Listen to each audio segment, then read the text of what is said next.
Salam dan bahagia. Kali ini saya akan memaparkan koneksi antar materi modul 1.4 tentang budaya positif. Saya Stefani Nenomataus dari TK Negeri Baop, calon guru penggerak angkatan 11. Berada dalam kelas 104 Balai Guru Penggerak Provinsi Nusa Tenggara Timur dengan fasilitator Bapak Melkianus T.Ena Auni dan pengajar praktik Bapak Yosep Kuil. Kesimpulan mengenai peran saya dalam menciptakan budaya positif di sekolah, bahwa untuk menjadi seorang pendidik yang memberikan pelayanan pendidikan yang baik, maka penting bagi saya untuk memiliki kemampuan menerapkan budaya positif di sekolah. Budaya positif dapat terwujud dengan mengimplementasikan konsep-konsep inti seperti disiplin positif, pemahaman motivasi perilaku manusia berkaitan dengan hukuman dan penghargaan, lalu pembuatan keyakinan bersama di sekolah maupun di kelas, kebutuhan dasar manusia, posisi kontrol sebagai seorang guru dan penerapan segitiga restitusi dalam menyelesaikan masalah. Disiplin positif. Disiplin positif merupakan pendekatan disiplin yang mengajarkan murid untuk bertanggung jawab dan mengembangkan anak untuk memiliki kesadaran diri berdasarkan nilai-nilai kebajikan. Disiplin positif mengarah pada disiplin diri murid yang memungkinkan mereka untuk mengontrol segala tindakannya. Sehingga, disiplin diri dapat membuat murid memahami dan menyadari tindakan mereka berdasarkan motivasi internal dan bukan karena hukuman atau penghargaan. Kedua, motivasi perilaku manusia. Terdapat 3 perilaku manusia di antaranya. Yang pertama, menghindari ketidaknyamanan atau menghindari mendapat hukuman. Kedua, mendapat penghargaan atau imbalan dari orang lain. Lalu yang ketiga yaitu menjadi diri murid sendiri, sesuai dengan yang mereka inginkan dan menghargai diri sendiri sesuai dengan nilai yang mereka diyakini. Lalu dengan memahami ketiga motivasi ini maka sebagai guru, dapat mengidentifikasi motivasi perilaku murid. Jika murid terdorong oleh motivasi menghindari ketidaknyamanan atau menghindari mendapat hukuman, dan motivasi mendapat penghargaan atau imbalan dari orang lain, maka motivasi tersebut merupakan motivasi eksternal. Penting untuk kita sebagai guru meminimalisir penggunaan hukuman dan penghargaan pada murid, sehingga motivasi yang terbangun pada murid adalah motivasi internal dari murid sendiri. Sehingga murid menjadi pribadi yang menghargai diri sendiri dengan nilai-nilai yang mereka yakini atau mereka percayai. Ketiga, keyakinan kelas. Dalam membuat keyakinan kelas atau sekolah, guru mempunyai peran untuk mewujudkan keyakinan bersama di sekolah maupun di kelas. Keyakinan kelas dapat dilakukan antara guru dengan siswa melalui kesepakatan kelas. Begitu pula dengan keyakinan sekolah dapat dibuat antara guru, murid, atasan, rekan kerja, pegawai dan semua warga sekolah. Keyakinan tersebut dapat berupa pernyataan universal yang mudah diingat dan dipahami serta harus diterapkan dalam kelas maupun sekolah. Kemudian yang keempat yang harus dipahami dan diterapkan dalam membangun budaya positif yaitu pemahaman tentang kebutuhan dasar manusia. Pemahaman tentang kebutuhan dasar manusia memang telah kita pahami dalam eksplorasi konsep modul 1.2. Namun kebutuhan dasar ini juga harus dipahami lalu diterapkan dalam implementasi budaya positif di sekolah. Ketika seorang murid melakukan suatu perbuatan yang bertentangan dengan nilai-nilai kebajikan atau bertentangan dengan keyakinan kelas atau sekolah, atau melanggar, hal itu sebenarnya dikarenakan mereka gagal memenuhi kebutuhan dasar mereka.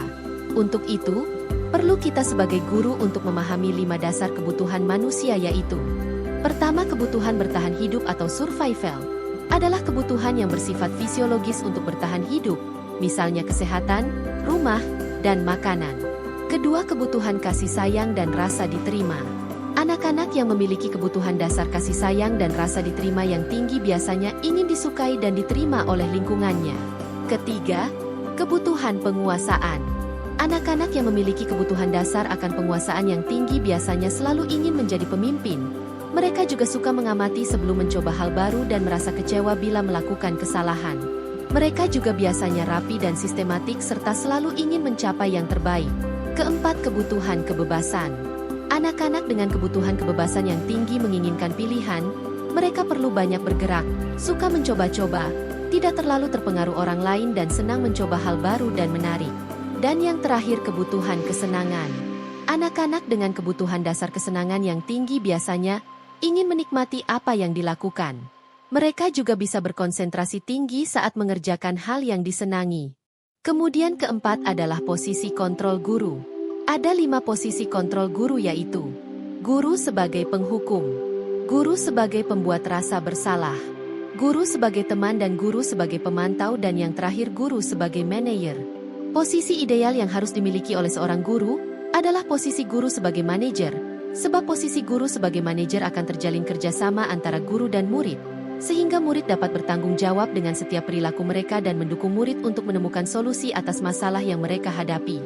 Selain itu, posisi guru sebagai manajer juga mengacu pada restitusi di mana murid juga dapat menjadi manajer bagi dirinya sendiri, sehingga tercipta identitas yang positif pada diri murid. Keenam adalah segitiga restitusi. Segitiga restitusi merupakan proses yang dilakukan oleh guru untuk menyelesaikan permasalahan murid yang bertujuan untuk menghasilkan murid yang mandiri dan bertanggung jawab. Langkah-langkah dalam segitiga restitusi yaitu menstabilkan identitas, menvalidasi tindakan yang salah, dan menanyakan keyakinan. Adapun keterkaitan antara budaya positif dengan materi sebelumnya yaitu materi tentang filosofi pendidikan Ki Hajar Dewantara, nilai dan peran guru penggerak serta visi guru penggerak. Keterkaitan budaya positif dengan filosofi Ki Hajar Dewantara yaitu, dengan diterapkannya budaya positif di lingkungan sekolah maupun di dalam kelas, maka tujuan pendidikan nasional yang sesuai dengan filosofi pendidikan Ki Hajar Dewantara akan dapat terwujud. Karena budaya positif akan menuntun budi pekerti anak, lalu melalui budaya positif juga akan menciptakan lingkungan pembelajaran yang berpihak pada murid. Kodrat anak akan terpenuhi dalam praktek budaya positif di sekolah maupun di kelas. Keterkaitan budaya positif dengan nilai dan peran guru penggerak. Bahwa seorang guru yang memiliki 5 nilai guru penggerak dalam dirinya akan mampu menerapkan budaya positif dalam perannya sebagai seorang guru penggerak, sehingga dapat memberi contoh, lalu dikembangkan dalam pelayanan pendidikan di sekolah. Kemampuan mewujudkan peran guru penggerak dalam membangun kolaborasi yang baik akan mendorong semua warga sekolah untuk memiliki keyakinan yang sama, sehingga keyakinan ini dapat dijalankan bersama semua warga sekolah, lalu terciptalah budaya positif di lingkungan sekolah. Kemudian keterkaitan materi antara budaya positif dengan visi guru penggerak. Seorang guru tentunya memiliki visi untuk menciptakan lingkungan pembelajaran yang aman, nyaman dan berpihak pada anak dalam prakarsa perubahan. Harapan ini dapat terwujud dengan penerapan budaya positif di sekolah. Budaya positif pada hakikatnya bertujuan untuk menciptakan suasana positif pada semua warga sekolah dan sudah tentu bahwa suasana yang positif merupakan visi dari guru penggerak sehingga dapat menuntun anak memiliki profil pelajar Pancasila. Kemudian refleksi. Sejauh mana pemahaman Anda tentang konsep-konsep inti yang telah Anda pelajari di modul ini, yaitu disiplin positif, teori kontrol, teori motivasi, hukuman dan penghargaan, posisi kontrol guru, kebutuhan dasar manusia, keyakinan kelas, dan segitiga restitusi. Adakah hal-hal yang menarik untuk Anda dan di luar dugaan? Saya percaya bahwa saya sudah memahami konsep-konsep inti modul budaya positif yang berkaitan dengan disiplin positif. Motivasi perilaku manusia berkaitan dengan hukuman, penghargaan dan restitusi, membuat keyakinan kelas maupun sekolah, kebutuhan dasar manusia, pemahaman tentang posisi kontrol guru dan penggunaan segitiga restitusi untuk penyelesaian permasalahan murid. Semua konsep baik ini dapat dihayati lalu kemudian diterapkan dalam lingkungan sekolah. Selain itu, konsep-konsep budaya positif ini akan dibagikan kepada atasan rekan guru bahkan pegawai di sekolah sehingga konsep yang benar tentang budaya positif dapat dipahami. Kemudian dalam keyakinan yang sama dapat diterapkan dalam lingkungan sekolah. Hal yang menarik dan di luar dugaan bagi saya, yaitu konsep tentang teori motivasi, dihukum oleh penghargaan. Selama ini, penghargaan berupa stiker atau bintang sering saya berikan pada murid saya di sekolah. Saya berpendapat bahwa pemberian stiker atau bintang pada anak akan memberi motivasi pada mereka untuk menjadi anak yang baik. Ternyata, lewat konsep pemahaman ini, saya memahami bahwa pemberian penghargaan pada anak ternyata berdampak jangka pendek, tidak efektif, dapat merusak hubungan, mematikan kreativitas, menurunkan kualitas, memberi rasa dihukum, dan setiap perilaku dilakukan hanya karena ingin mendapatkan sesuatu, dan bukan muncul dari dalam diri atau motivasi intrinsik. Untuk itu, saya mencoba menerapkan budaya positif dengan menumbuhkan keyakinan nilai-nilai universal pada murid saya, lewat keyakinan kelas dan keyakinan sekolah sehingga benar-benar perilaku yang mereka tunjukkan berasal dari motivasi dalam diri, dan menyadari bahwa mereka memang untuk melakukan kebaikan sebagai bentuk bahwa mereka menghargai diri sendiri. Perubahan apa yang terjadi pada cara berpikir Anda dalam menciptakan budaya positif di kelas maupun sekolah Anda setelah mempelajari modul ini? Perubahan yang terjadi pada pola pikir saya dalam menciptakan budaya positif yaitu, saya menyadari posisi kontrol yang biasa saya lakukan terhadap murid saya masih kurang tepat. Saya sering menggunakan posisi kontrol sebagai pembuat rasa bersalah dan teman, sehingga kurang efektif. Seharusnya saya menggunakan posisi kontrol sebagai manajer kepada setiap murid saya, sehingga ketika menemui masalah, saya dapat menggunakan segitiga restitusi dalam menanganinya. Pengalaman seperti apakah yang pernah saya alami terkait penerapan konsep-konsep inti dalam modul budaya positif baik di lingkup kelas maupun sekolah saya? Pengalaman yang pernah saya alami yaitu menyelesaikan permasalahan siswa yang memukul karena berebut mainan. Saya menerapkan langkah-langkah segitiga restitusi dalam menangani masalah tersebut dengan menstabilkan identitas anak, menvalidasi tindakan mereka yang salah, lalu kemudian menanyakan keyakinan. Bagaimanakah perasaan Anda ketika mengalami hal-hal tersebut? Saya merasa sangat senang, karena dapat menangani permasalahan murid menggunakan segitiga restitusi, sehingga murid dapat menyadari kesalahannya, lalu belajar dari kesalahan yang ia perbuat, untuk kemudian melakukan apa yang menjadi keyakinan bersama di kelas. Saya juga termotivasi untuk tetap terus memperbaiki diri sesuai dengan nilai-nilai budaya positif di sekolah. Menurut Anda, terkait pengalaman dalam penerapan konsep-konsep tersebut, hal apa sajakah yang sudah baik? Adakah yang perlu diperbaiki?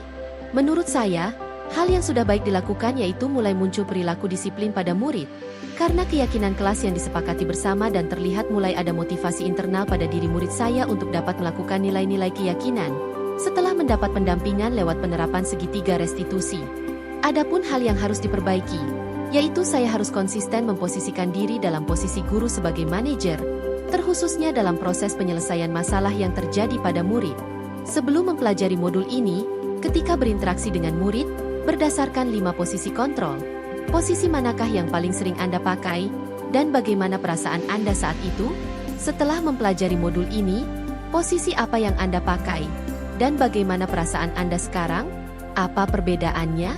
Posisi kontrol yang sering saya gunakan, yaitu posisi kontrol pembuat rasa bersalah dan teman. Saya sering menggunakan kata-kata yang membuat anak benar-benar merasa bersalah telah melakukan hal yang salah. Namun ketika anak menangis dan terlihat sangat bersalah, saya kemudian membujuknya layaknya seorang teman. Pada saat itu saya merasa bersalah karena memberi motivasi yang kurang baik dalam penyelesaian masalah anak. Setelah mempelajari modul budaya positif ini, posisi kontrol yang saya terapkan yaitu posisi kontrol manajer. Perasaan saya sangat senang sebab dalam menghadapi permasalahan murid, saya menyadari bahwa posisi ini menumbuhkan rasa pentingnya komunikasi, sehingga anak dapat menyadari kesalahannya sendiri, dan juga menemukan solusi dari permasalahannya. Murid terlihat lebih bertanggung jawab. Motivasi internal anak benar-benar muncul saat menerapkan posisi manajer ini. Sebelum mempelajari modul ini, pernahkah Anda menerapkan segitiga restitusi ketika menghadapi permasalahan murid Anda? Jika iya, tahap mana yang Anda praktekkan dan bagaimana Anda mempraktekannya? Saya pernah melakukan penerapan segitiga restitusi, namun hanya sampai pada tahapan menstabilkan identitas. Saya sering menggunakan kalimat, "Ia tidak apa-apa, kita cari solusi bersama," atau "Ibu Fani tidak marah karena semua orang pasti pernah menangis." Selain konsep-konsep yang disampaikan dalam modul ini, adakah hal-hal lain yang menurut Anda penting untuk dipelajari dalam proses menciptakan budaya positif baik di lingkungan kelas maupun sekolah? Menurut saya, hal-hal lain yang penting untuk dipelajari dalam proses menciptakan budaya positif baik di lingkungan kelas maupun sekolah, yaitu terciptanya kolaborasi yang positif dari pihak sekolah dan orang tua, sehingga penerapan budaya positif ini konsisten dilakukan di sekolah atau kelas maupun di rumah sehingga karakter baik akan terus ada pada diri anak dimanapun ia berada. Sebab karakter anak terkhususnya saat mereka masih dini terbentuk dari pembiasaan-pembiasaan yang didapatkan dari lingkungan mereka, baik itu di lingkungan keluarga maupun lingkungan sekolah. Demikianlah pemaparan koneksi antar materi modul 1.4 yang saya buat. Terima kasih dan semoga bermanfaat. Salam guru penggerak, tergerak, bergerak, menggerakkan.